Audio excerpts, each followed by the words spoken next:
আসসালামু আলাইকুম। আমার নাম নার্গিস আক্তার। আমার স্বামীর নাম মোহাম্মদ সিরাজুল্লাহ।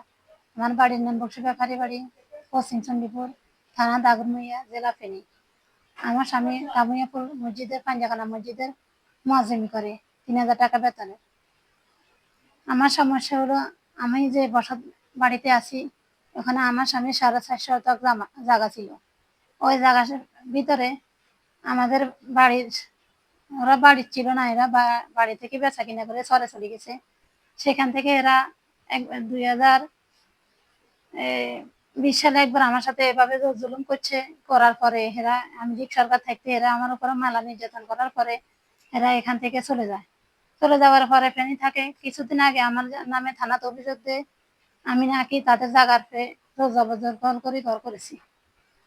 থানাতে অভিযোগ দিলে থানাতে আমাদেরকে ডাকে, আমরা সেখানে বসি। বসার পরে এরা আমাদেরকে 15 শতক জমি দেওয়া হয়। ওইটা না বানার পরে এরা মানে না, এরা আমার এখানে পাবে এটা বলে এরা এখানে করছে। আমরা চলে আসছি। পরবর্তীতে থানা স্যারে আমাকে আবার বসার জন্য বলে। আমাদের যে কাগজপত্র দেখার লোক ছিল উনি বাড়ি ছিল না। আমি তাদেরকে বলছি 2-1 দিন পরে আবার ডেট দিত, কিন্তু তারা অপেক্ষা না করে তারা থানাতে এজাহার করে মামলা দেয়।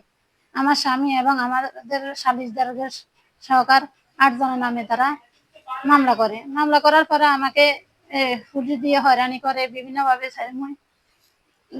করি, হয়রানি করার পরে আমি কোর্ট থেকে যাবি না আনার পরে হইতে হে এবারে নানাভাবে আমার উপর অত্যাচার নির্যাতন চালাইতেছে।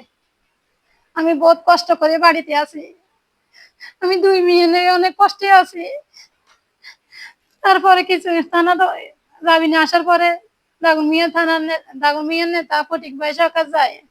যাওয়ার পরে দোনো পক্ষের ডাকি বলে আপনারা এখানে কোনো ঝামেলা করিয়েন না, আপনাদের দোনো পক্ষের কাগজপত্র নিয়ে এসিল্যান্ডে জমা দেন। ওখান থেকে সিদ্ধান্ত আসলে আপনার যে জায়গা পাবে সে থাকবে, যে পাবে না সে চলে যাবে। এই কথার পর আমরা এখন এসিল্যান্ডের কাছে কাগজপত্র সব জমা দিছি। কিন্তু তারা অপেক্ষা না করে তারা আমার উপরে বিভিন্ন ভাবে নির্যাতন চালাইতেছে। আমার ঘর দুয়ার সব ভাঙি চুরি তছনছ করিয়ে লাইছে এবং আমাকে এমন ভাবে হুমকি দিয়ে আমার ঘরে আগুন লাগাই দিয়ে আমার মেয়ে সকার আমাদেরকে মেরে ফেলবে। আমি স্বামী সন্তান নিয়ে কোনো নিরাপদ ভাবে বাঁচার মধ্যে কোনো পথ খুঁজে পাই না।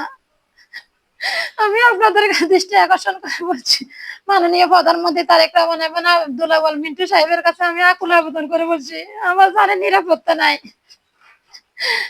দয়া করে তারা যদি আমার দিকে একবার একবার আনে, আমি কি করব? আমার উপযুক্ত একটা মেয়ে আছে, আমার স্বামীর ইনকাম নেই। আমি যে তাদের সাথে লড়বো বা কিছু করবো? আচ্ছা, 7 বছর ধরে তারা আমার হামলা দিয়ে নির্যাতন করতে আছে। আমি যে সরকার থাকতে আমি নির্যাতিত। এখন বিএনপি সরকার আসছে আর আমি নির্যাতন হইতেছি।